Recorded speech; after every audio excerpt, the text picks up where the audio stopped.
What if I told you that the most formidable force you could ever wield is not your body, not your wealth, nor your reputation, but your mind? Not the capacity to dominate others through brute strength, but the ability to remain unshaken amidst chaos, unbent by criticism, undeterred by rejection, and undiminished by loss.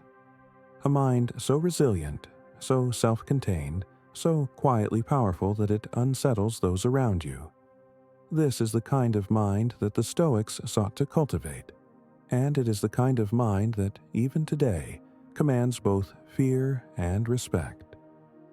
But before we can construct such a mind, we must first understand what it truly is, and what it is not. The strong mind is not a mind that suppresses emotion into cold detachment, nor is it a mind that becomes callous, cynical, or indifferent to the experiences of life. On the contrary, a mind that is genuinely strong does not resist emotion but masters it. It does not recoil from hardship but leans into it. It does not deny vulnerability but integrates it into a greater wholeness. The Stoic philosophers, Epictetus, Seneca, Marcus Aurelius, recognized that human life is fraught with events and circumstances over which we possess no control. Disease, death, betrayal, misfortune, all these visit us regardless of our preferences. Thus, for the Stoic, the central task of life is not to control the world, but to control oneself in relation to the world. Marcus Aurelius said it best: "You have power over your mind, not outside events. Realize this, and you will find strength." This is where the construction of a strong mind begins, with the radical recognition that your internal world is yours and yours alone. That the judgments you make, the choices you enact, the values you uphold, these are the things within your sovereign control. Everything else is the domain of fortune, and while it may touch you, it cannot define you. A mind that is weak cedes its power to what is external. It allows itself to be dictated by the opinions of others, by the unpredictable waves of circumstance, by the fluctuating approval or rejection of society. Such a mind is not a master of itself, but a slave to the whims of the world. A mind that is strong, however, reclaims that power. It fixes its sense of worth not on transient outcomes, but on the constancy of its own character. It does not measure itself by success or failure, praise or blame, gain or loss, but by the integrity with which it acts. To begin constructing this mind, the Stoic must confront a fundamental distinction, the dichotomy of control. As Epictetus taught, some things are up to us, and some things are not. To confuse the two is to set oneself up for perpetual frustration, disappointment, and, yes, shame. But to correctly discern the boundary between what can and cannot be governed is to achieve a freedom that no external force can take away. Imagine a person who has lost their job, who has been publicly humiliated, who faces the collapse of everything they once built. The average person, whose mind has not been fortified by Stoic principles, might crumble, devastated by the loss of status, identity, and security. But the Stoic, who has long trained his mind to distinguish between external possessions and internal virtues, remains composed.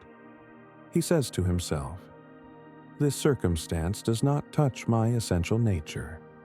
My honesty, my courage, my reason, my dignity.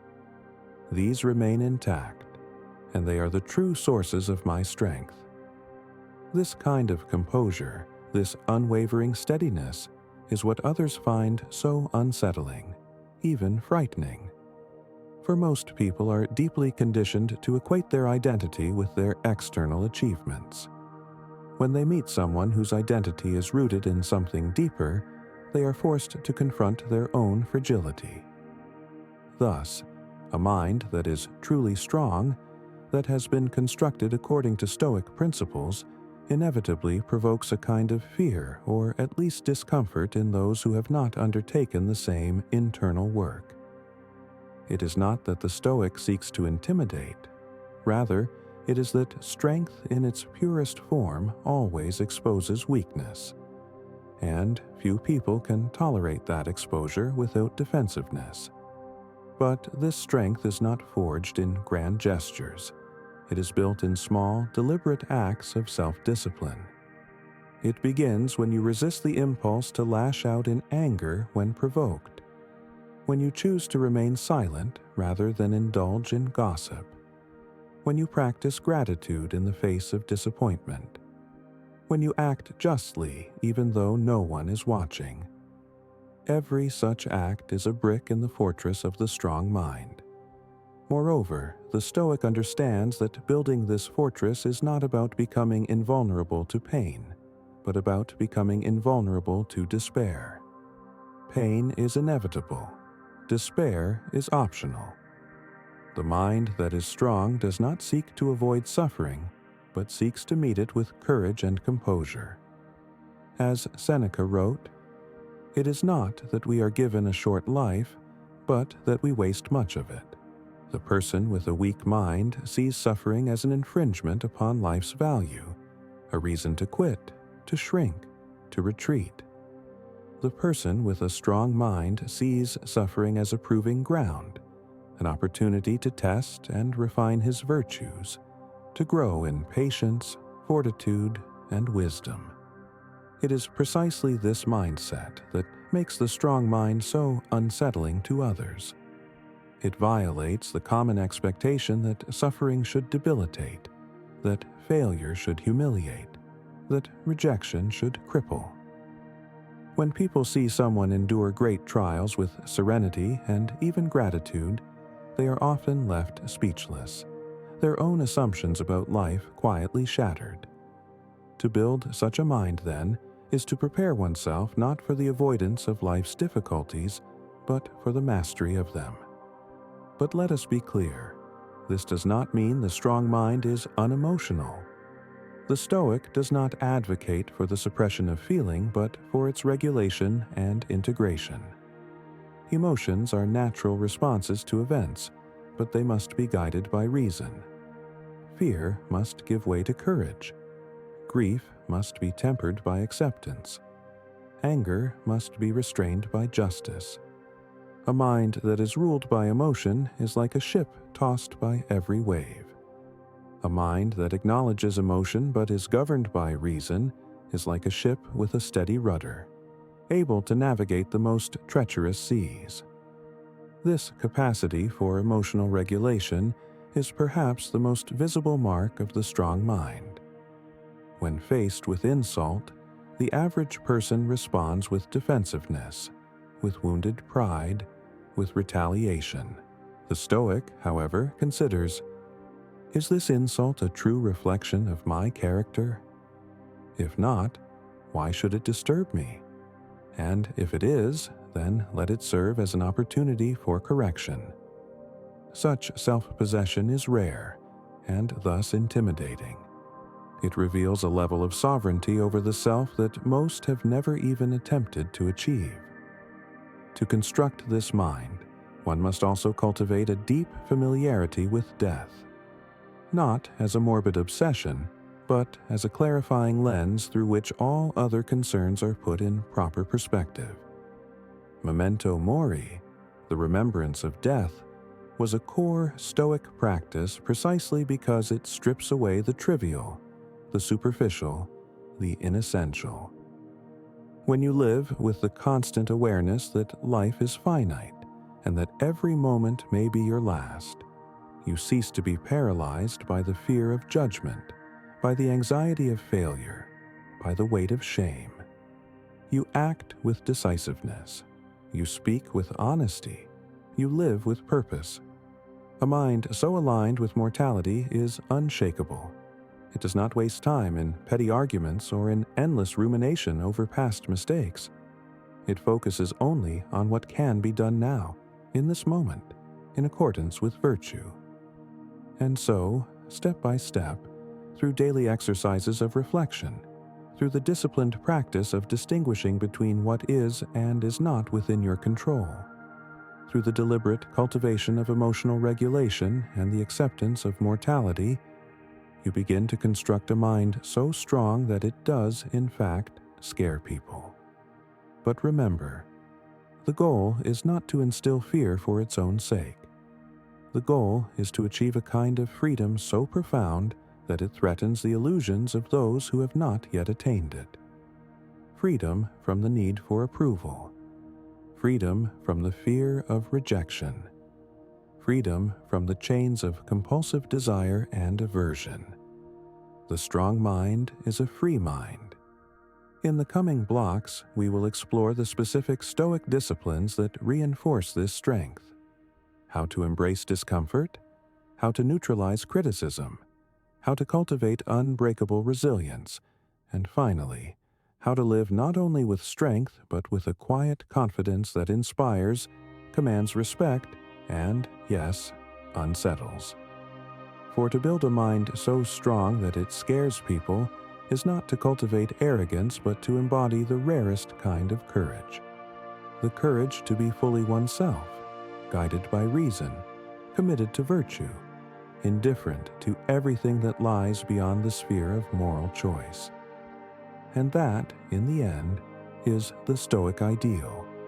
Not merely to survive life's hardships, but to transcend them, to stand firm, calm, and resolute in the face of all that is uncontrollable, and to live each moment as an exemplar of the strength that others sense, respect, and perhaps quietly fear. Having laid the foundation by understanding what constitutes a truly strong mind, we now turn to the practical aspect of its construction. For the Stoic tradition does not rest on mere contemplation but on rigorous daily exercises. Disciplines designed to fortify the mind, to temper it in the fires of deliberate hardship, and to train it to meet the world's chaos with unyielding composure. The first and perhaps most essential of these disciplines is the premeditatio malorum, the premeditation of evils. This exercise, practiced by the Stoics since antiquity, consists of deliberately contemplating the possible adversities that may arise: illness, loss, betrayal, poverty, even death itself. To the modern mind, such a reflection might seem morbid, pessimistic, or even self-defeating. But for the Stoic, it is an act of profound liberation. When you confront the worst that might happen in advance, you deprive it of its ability to surprise and paralyze you. You make peace with its possibility and prepare your mind to endure it without losing your sense of direction or purpose. Marcus Aurelius reminded himself often, "You may leave life right now." Let that determine what you do and say and think. This constant rehearsal of life's fragility infused him with an urgent clarity, making trivial fears fall away like dead leaves. Premeditatio malorum trains the mind to remain calm in the face of potential loss because the Stoic understands that fortune gives and takes with indifference. It is not the loss itself that devastates, but our unpreparedness for it. Thus, each morning the Stoic might remind himself, "Today I may be insulted, ignored, wronged, or face loss, but none of these can harm my essential self unless I allow them to." The second critical discipline is voluntary discomfort. Seneca famously practiced sleeping on the ground, wearing coarse clothing, and eating simple meals even while he lived in great material comfort. Why?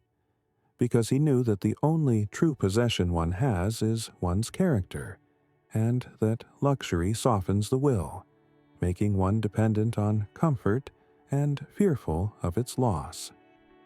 Voluntary discomfort is the Stoic's antidote to fragility. By deliberately subjecting himself to hardship, fasting, physical exertion, exposure to cold or social discomfort, the Stoic expands his tolerance for the inevitable hardships life will impose involuntarily. Imagine someone accustomed only to praise, who has never faced public disapproval or rejection. Such a person will be devastated by criticism. But someone who has trained himself, through deliberate practice, to accept discomfort, to sit with it without resistance, will be unmoved. His mind is like iron forged in fire, resilient against the blows of fate. Voluntary discomfort is not about asceticism for its own sake, but about proving to oneself that comfort is not a necessity, that dignity and composure are possible even in the midst of deprivation. This realization immunizes the mind against the manipulations of fear and desire, the twin tyrants that enslave the weak. The third Stoic discipline is the evening reflection, a nightly exercise in which the practitioner reviews the day's events, actions, and choices. This practice, detailed by both Seneca and Marcus Aurelius, is essential for the strengthening of the mind because it cultivates the habit of self-examination, the first step toward self-mastery. Each night, the Stoic asks himself, "Where did I act in accordance with my principles? Where did I falter? How can I improve tomorrow?" This reflection is not a venue for self-condemnation, but for honest appraisal. The mind that does not reflect becomes a prisoner of habit. The mind that reflects becomes the architect of its own evolution. Through this practice, the Stoic gradually identifies the subtle ways in which fear, desire, or shame distort his choices. He sharpens his awareness of these internal forces, learning to spot them in real time and counteract them with reasoned deliberation. Over time, this discipline cultivates a mind that acts not out of compulsion, but out of conscious choice. And this is the very essence of strength, the ability to choose one's response rather than be driven by impulse. The fourth discipline is living according to nature, a Stoic principle often misunderstood. To live according to nature does not mean to revert to some primitive or animalistic existence, but rather to align one's actions with the rational and social nature inherent in human beings. Human beings, the Stoics argue, are rational animals endowed with the capacity for reason and destined for cooperation. Thus, a strong mind is one that consistently acts in harmony with reason and in service of the common good. This means that the Stoic does not seek strength for the sake of domination or superiority, but as a means to fulfill his nature, to act justly, wisely, courageously, and temperately. Strength divorced from virtue is mere brutality. Strength guided by virtue is the foundation of moral excellence. By committing to this alignment, the Stoic ensures that his mental fortitude does not devolve into arrogance or cruelty, but remains a force for integrity and service. This is crucial, for it is not enough to build a mind that others fear. It must also be a mind that others respect. The fifth discipline is the practice of assent, the Stoic method of evaluating and either accepting or rejecting the impressions that arise in the mind. Epictetus taught that between the event and our emotional response lies our judgment. Therefore, it is not events that disturb us, but the judgments we make about them. For example, being insulted is merely an external event. Feeling insulted is a choice. A mind that automatically assents to every negative impression is like a fortress with its gates flung wide open, defenseless against invasion. A strong mind, by contrast, guards its gates carefully, admitting only those judgments that align with reason and rejecting those that serve only to inflame passion and weaken composure. The practice of assent requires vigilance. When the Stoic feels anger rising, he pauses. Is this impression true? Is this reaction helpful? Is this within my control?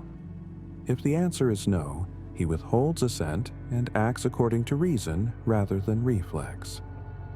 This habitual examination of impressions strengthens the mind by fostering the capacity to act with deliberation rather than compulsion. It is this ability to pause, to reflect, and then to choose that defines the Stoic as a master of himself. Finally, the sixth discipline essential to building a mind so strong it scares people is the acceptance of mortality, a lifelong meditation on death. Far from being a morbid fixation, this practice infuses life with urgency, clarity, and perspective. The Stoic knows that death is not a distant abstraction, but an ever-present possibility. By contemplating death daily, he strips life of its trivial anxieties. The fear of social embarrassment, of material loss, of others' disapproval. All these evaporate in the face of the certainty of mortality. As Marcus Aurelius wrote, "Do not act as if you had 10,000 years to live. The inescapable is hanging over you. While you live, while it is in your power, be good." This awareness compels the Stoic to focus only on what truly matters: the cultivation of virtue, the fulfillment of duty, and the expression of gratitude for the transient gift of life. A mind that has made peace with death cannot be manipulated by threats, cannot be seduced by trivial comforts, cannot be derailed by setbacks. It is a mind of unassailable freedom. Together, these six disciplines, premeditation of evils, voluntary discomfort, evening reflection, living according to nature, the practice of assent, and acceptance of mortality, form the daily regimen by which the Stoic forges a mind of iron. They are not theoretical constructs, but practical tools, honed through repetition, through the mundane decisions of daily life, through the courage to face discomfort and the humility to acknowledge and correct one's flaws. By practicing these disciplines consistently, the Stoic does not merely accumulate knowledge, but undergoes transformation. His mind becomes less reactive, more deliberate, less fragile, more resilient. He ceases to be ruled by the external world and becomes a sovereign over himself. Such a mind inevitably evokes a response in others. Some will be inspired, seeking to emulate its strength. Others will be unsettled, for it reveals, through its calm and composure, the turbulence that governs their own minds. But the Stoic is indifferent to these reactions. He does not cultivate strength to impress or to intimidate, but to fulfill his nature as a rational being committed to virtue. As we prepare to move into the next block, where we will explore how to confront and neutralize external criticism without compromising internal strength, let us remember this: that strength of mind is not a gift granted by fortune, but a capacity cultivated through disciplined practice. It is not the absence of fear, but the mastery of it. Not the suppression of emotion, but the governance of it. Not immunity from suffering, but resilience through it. To build a mind so strong that it scares people is, ultimately, to build a mind that is at peace with itself. As we continue the construction of a mind so strong it unsettles others, we now arrive at one of the most crucial battlegrounds of mental strength: how to confront and neutralize criticism.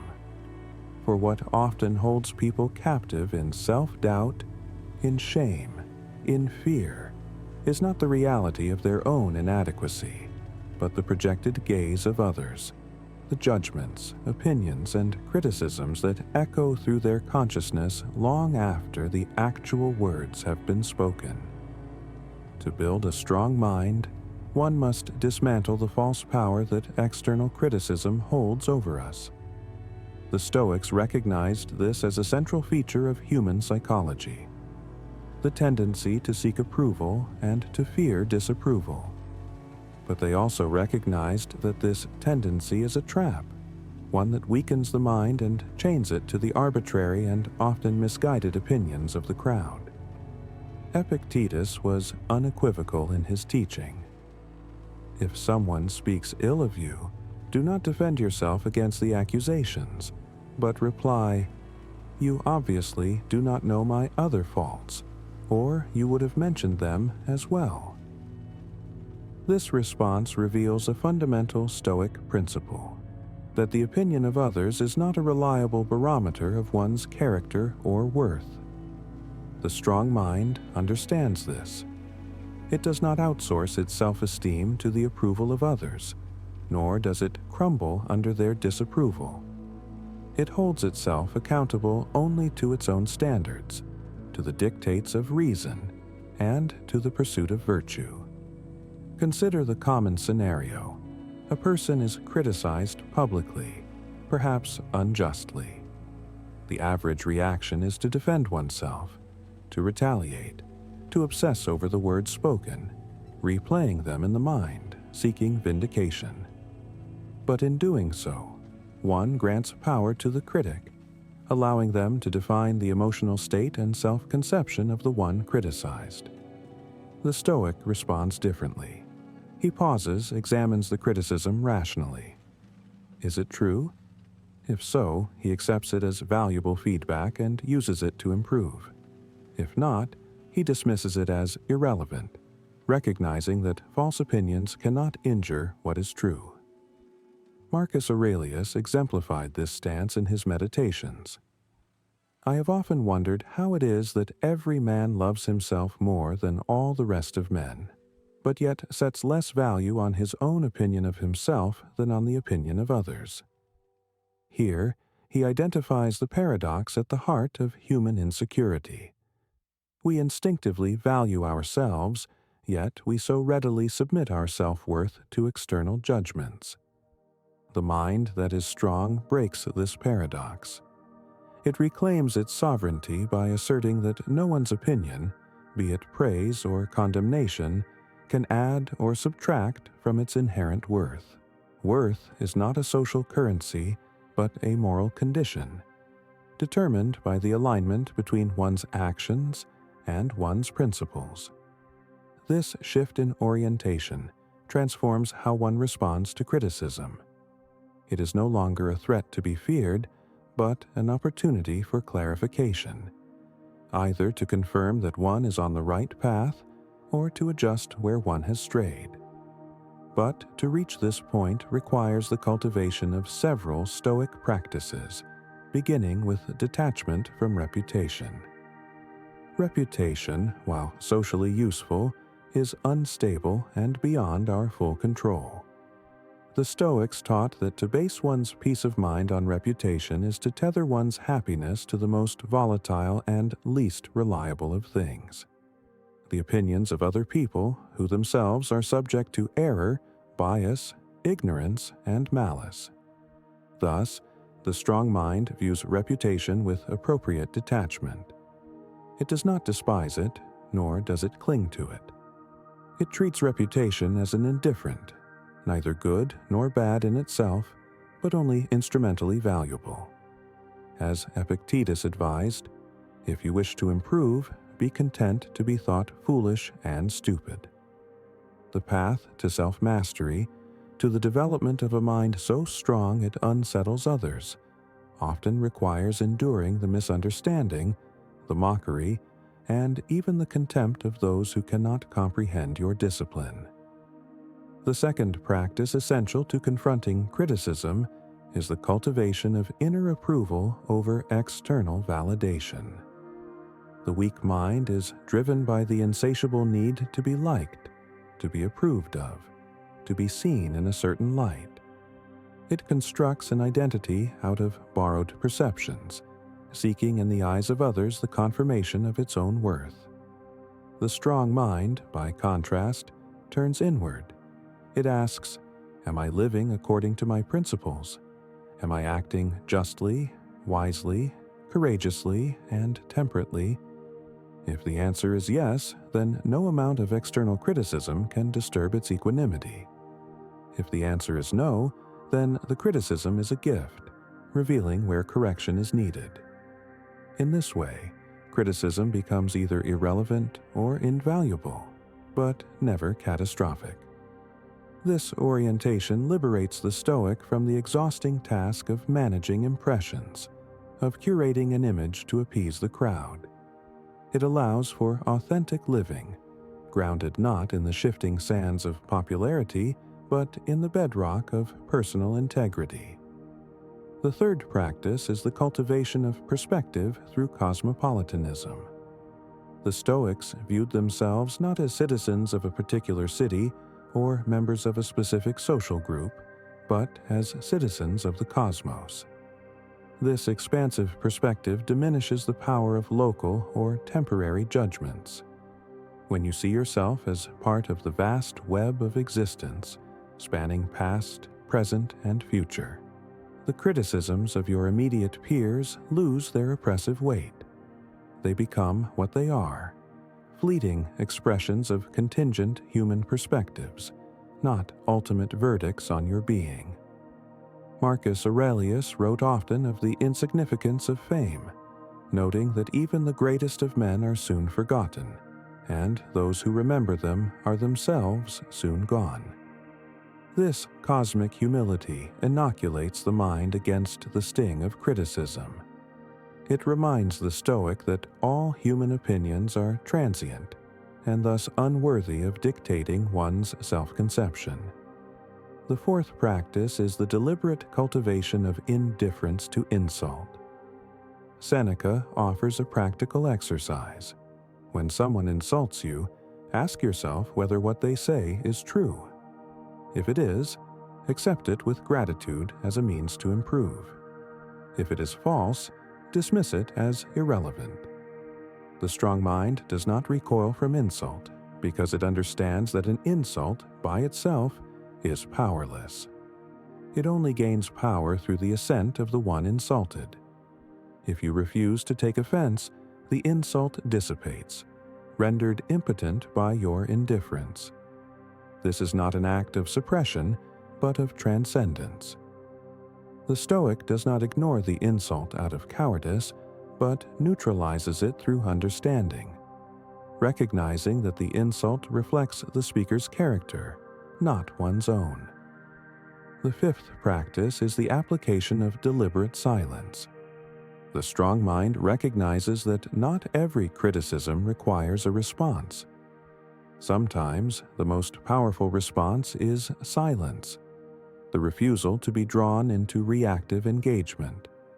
Silence demonstrates self-possession. It signals that one's sense of worth is so deeply rooted that it does not require external defense. It also provides space for reflection, preventing hasty reactions that might compromise integrity. As Zeno of Citium, the founder of Stoicism, demonstrated through his own reserved demeanor, silence can be a form of strength, unsettling those who expect defensiveness or retaliation. Finally, the sixth practice is the ongoing commitment to virtue, regardless of external feedback. The ultimate response to criticism is to live so excellently, so justly, so consistently with one's values that criticism, whether fair or unfair, becomes irrelevant to the trajectory of one's life. This is not about proving critics wrong, but about being so absorbed in the pursuit of virtue that their judgments lose significance. As Marcus Aurelius wrote, "Waste no more time arguing what a good man should be one." Now, some exciting news. Our channel now offers a members club. By joining it, you'll unlock exclusive benefits, deeper content dives, and personal insights. Join us on this journey, and let's build a meaningful life together. And I also humbly ask you to leave a comment, as it helps my channel immensely.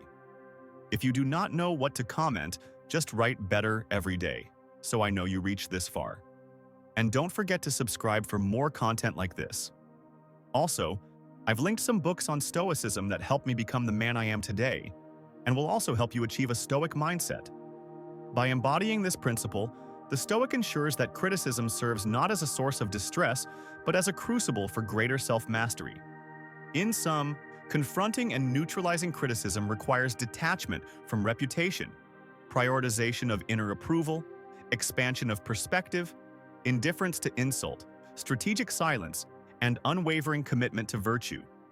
These practices form the armor of the strong mind, rendering it invulnerable to the barbs and arrows of external judgment. As we prepare to move into the next block, where we will explore how to cultivate resilience in the face of failure and setback, let us remember that criticism, like all external events, is a test, not of our worth, but of our discipline. The strong mind does not seek to avoid criticism, but to transcend its power through reason, integrity, and unwavering composure. For to build a mind so strong that it scares people is to build a mind that remains undisturbed in the face of all that would unnerve the ordinary soul.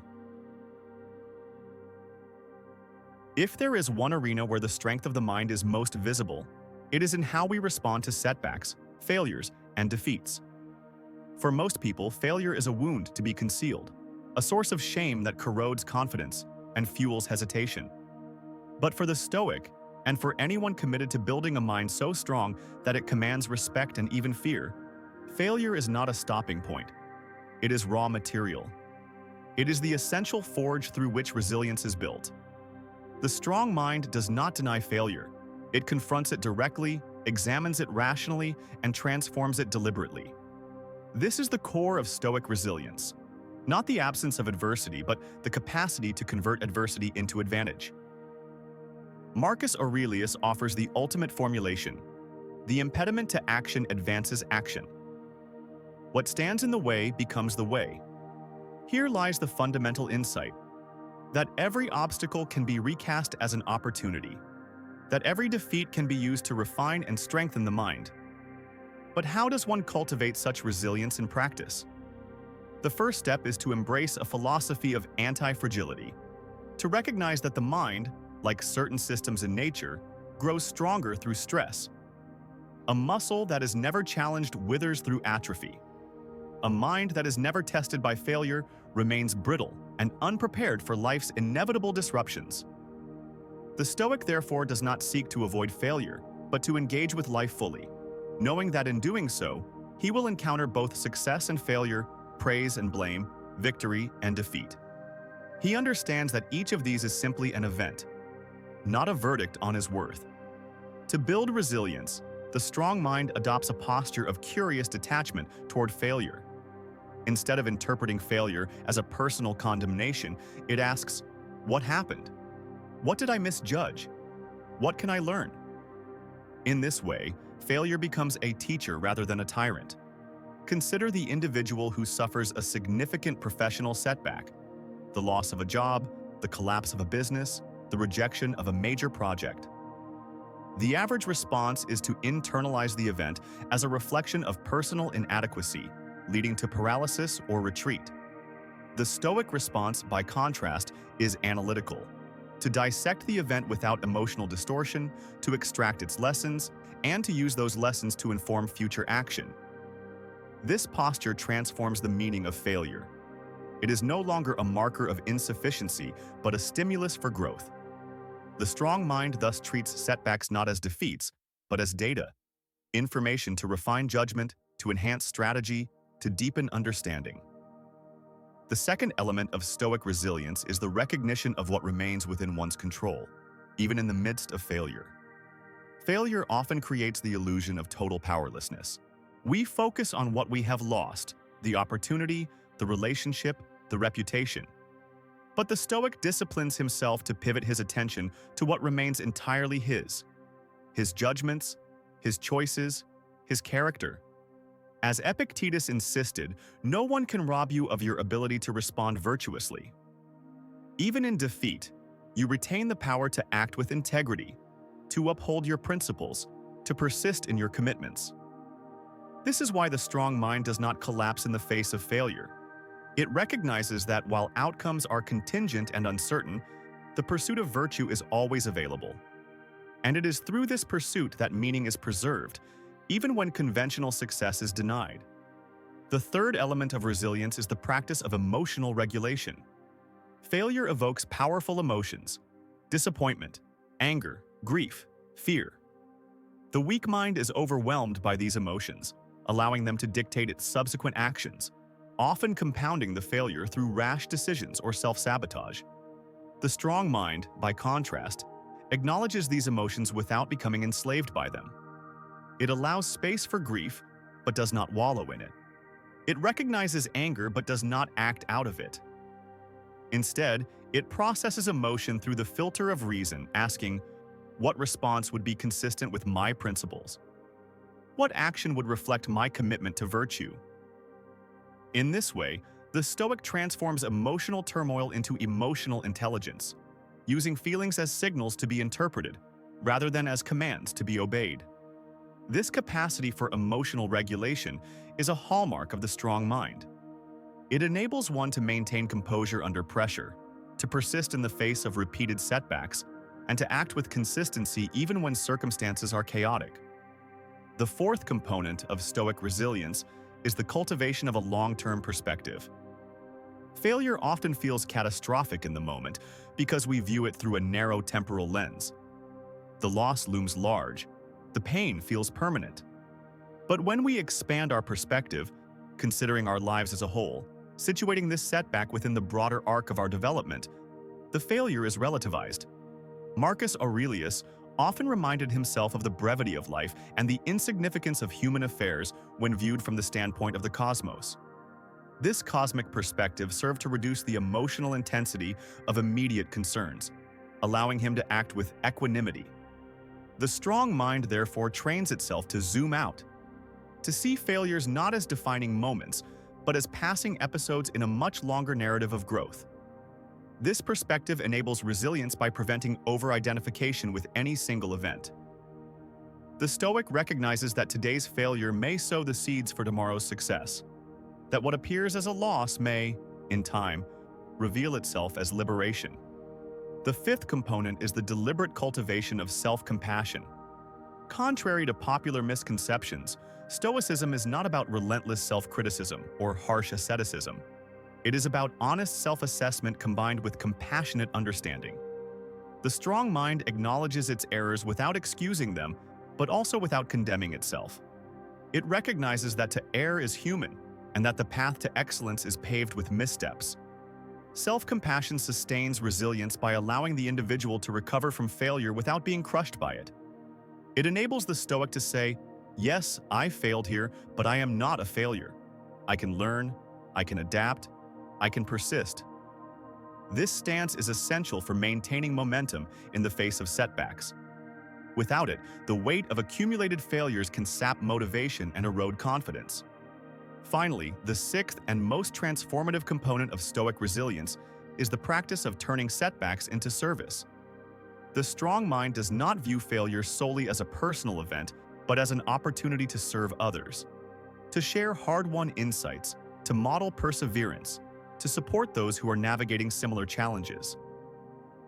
This outward orientation transforms resilience from a private virtue into a public good. It allows the Stoic to convert personal adversity into communal benefit, embodying the principle that the purpose of strength is not self-aggrandizement, but contribution. Consider the individual who, after enduring a painful business failure, uses his experience to mentor others, helping them avoid similar pitfalls. Or the person who, after overcoming personal trauma, becomes an advocate for those still struggling. In each case, resilience is magnified through service. This practice ensures that failure is never wasted, that every setback enriches not only the individual but the broader community. In sum, building resilience in the face of setbacks requires embracing anti-fragility, maintaining focus on what remains within one's control, regulating emotion, adopting a long-term perspective, practicing self-compassion, and transforming adversity into service. These practices coalesce to form a mind that not only withstands failure, but is strengthened by it. As we prepare to move into the final block, where we will synthesize all these elements into a cohesive vision of the strong mind in action, let us remember this: that resilience is not a trait bestowed by fortune, but a capacity cultivated through disciplined engagement with life's inevitable difficulties. To build a mind so strong that it scares people is, ultimately, to build a mind that meets every setback not with defeat but with determination, not with despair but with deliberate, principled action. The strong mind does not fear failure because it understands that failure is the crucible in which strength is forged. Having explored the foundational principles, daily practices, confrontations with criticism, and the cultivation of resilience, we arrive now at the culmination of our inquiry, the manifestation of the strong mind in daily life. A mind so well fortified that it evokes a subtle but undeniable reaction in others, sometimes awe, sometimes discomfort, sometimes fear. Not because it seeks to impose itself, but because it reveals, through quiet confidence, what most have not dared to pursue: sovereignty over the self. The person with such a mind does not need to proclaim their strength. It emanates naturally from their conduct, their choices, their comportment under pressure. There is no need for bravado or for posturing. Indeed, such displays are the telltale signs of internal weakness masquerading as strength. The truly strong mind is serene. It does not react impulsively, it responds deliberately. The first and most unmistakable sign of such a mind in action is emotional constancy. In circumstances where others are thrown into chaos, provoked by insults, destabilized by setbacks, exhilarated by praise or devastated by loss, the strong mind remains steady. Not because it feels nothing, but because it has trained itself to be guided by reason, not by the transient fluctuations of passion. This constancy is unsettling to those unaccustomed to it. Most people expect reactions. They expect defensiveness when they criticize, retaliation when they offend, or flattery when they offer praise. When none of these responses occur, when they encounter instead a composed, measured presence, they are left uncertain, even intimidated. They realize that they cannot control or manipulate someone who does not seek their approval or fear their disapproval. This is why the strong mind often provokes fear, not through aggression, but through imperturbability. It is difficult for people to understand, much less confront, someone who has nothing left to lose because they have internalized that all essential things cannot be taken from them. The second sign of the strong mind in action is the capacity to choose virtue consistently, regardless of circumstance. While the average person's behavior is dictated by external rewards and punishments, the strong mind is governed by internal principles. It acts justly not because it will be praised, but because justice is right. It speaks truthfully not because it will be believed, but because truth is worth speaking.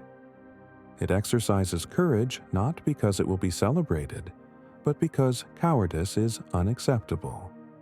This independence from external validation confers enormous freedom. The strong mind is not reactive, but creative. It does not ask, "What will they think?" but rather, "What is the right thing to do?" And in doing so, it operates according to a different logic, one that others may find difficult to predict or to understand. This makes the strong mind appear enigmatic, even inscrutable to those who operate primarily from a place of social conformity. They see in the Stoic a kind of freedom they themselves lack and may not even have known was possible. The third manifestation of mental strength is strategic silence. The strong mind knows that not every provocation deserves a response, that sometimes the most powerful statement is made not through words, but through restraint. Silence, when used deliberately, is a form of control over one's own emotions, over the direction of a conversation, over the allocation of one's energy. The Stoic does not engage in every argument, does not feel compelled to correct every misunderstanding, does not chase after every slight. This is not out of indifference, but out of discernment. The strong mind prioritizes peace over victory, principle over ego, long-term integrity over short-term vindication. To live in this way is to reserve one's resources for what truly matters. It is to avoid being drained by trivial conflicts, and to remain focused on the cultivation of virtue and the fulfillment of one's duties. The fourth manifestation is a fearless relationship with discomfort and uncertainty. Most people organize their lives around the avoidance of discomfort. They choose security over challenge, routine over risk, the familiar over the unknown. The strong mind, by contrast, seeks out voluntary discomfort as a means of expanding its capacity and embraces involuntary discomfort as an opportunity for growth. It does not fear uncertainty because it does not rely on external circumstances for its stability. It does not require guarantees of success in order to act, nor does it avoid risks out of fear of failure. This approach confers a profound advantage. The strong mind is willing to go where others will not, to endure what others cannot, and to persist when others have already surrendered. And this, too, can be unsettling to others. When people encounter someone who moves confidently into uncertainty, who does not flinch in the face of discomfort, they are confronted with their own timidity. The very presence of such a person acts as a mirror, reflecting back to them their own unexamined fears and avoidance patterns. The fifth manifestation is a deep and visible alignment between words and actions. The strong mind does not merely espouse principles, it lives them. It does not preach Stoicism, but embodies it through consistent behavior. Such integrity creates trust and commands respect. Even those who disagree with the strong mind's philosophy cannot deny its coherence, its consistency, its authenticity. This is particularly rare in a world where hypocrisy abounds, where many speak of values but compromise them when convenient. The person who acts with unwavering integrity is therefore both admirable and intimidating. Others may feel challenged by the implicit call to greater consistency in their own lives. The final and perhaps most profound manifestation is the capacity to inspire without seeking to. The strong mind does not attempt to convert others, to persuade them of its superiority, or to seek disciples. Its strength lies precisely in its self-sufficiency. Yet, paradoxically, it often becomes a source of inspiration for those who witness it. People are drawn to the calm, to the courage, to the quiet integrity. They recognize, consciously or not, that they are in the presence of someone who has attained something rare and valuable: freedom from the compulsions and anxieties that govern most lives. And yet, some will be unsettled, for the strong mind's very existence exposes the weaknesses in theirs. It forces them to confront uncomfortable truths about their dependence on external validation, about their avoidance of challenge, about their inconsistency. This dual reaction, admiration and discomfort, is inevitable. But the Stoic does not concern himself with how others react. He remains indifferent to praise and blame alike, focused solely on living in accordance with nature, guided by reason and virtue. To live as the embodiment of mental strength, then, is not to seek recognition, but to pursue excellence for its own sake. It is to act justly, to endure bravely, to speak truthfully, and to love wisely, all without the need for applause or the fear of censure. It is to walk through life with the calm assurance that whatever happens one possesses within oneself all that is necessary to meet it with dignity. As we conclude this journey, it is worth reflecting on the ultimate purpose of building such a mind. It is not to dominate others, nor to seek status, nor to become emotionally invulnerable in some cold, detached sense. Rather, it is to achieve freedom. Freedom from the tyranny of fear and desire. Freedom from the manipulations of others. Freedom from the chaos of circumstance. It is to live with clarity, with courage, and with compassion, not for the sake of appearances, but because such a life is, in itself, the most worthy pursuit. To build a mind so strong that it scares people is, ultimately, to build a mind so free that it inspires them, not through preaching, not through force, but through quiet example. As Marcus Aurelius reminds us, waste no more time arguing what a good man should be. Be one. And in being one, you will find that you have all the strength you need, not to conquer the world, but to remain unconquered by it. For that is the true mark of strength. Not the capacity to impose your will on others, but the capacity to remain unwavering in your commitment to virtue, regardless of what others do or think or say. That is the mind that commands respect. That is the mind that cannot be manipulated. That is the mind that quietly and effortlessly scares people, not through fear, but through the revelation of what is possible. And that is the mind worth building. Now, if any part of this message has been helpful to you, leave us your like and comment, helping the algorithm recommend it to someone who needs it at this time. Don't forget to subscribe so you don't miss new videos. And if you look through the videos we've already uploaded, you're sure to find something to take with you. Have a good day.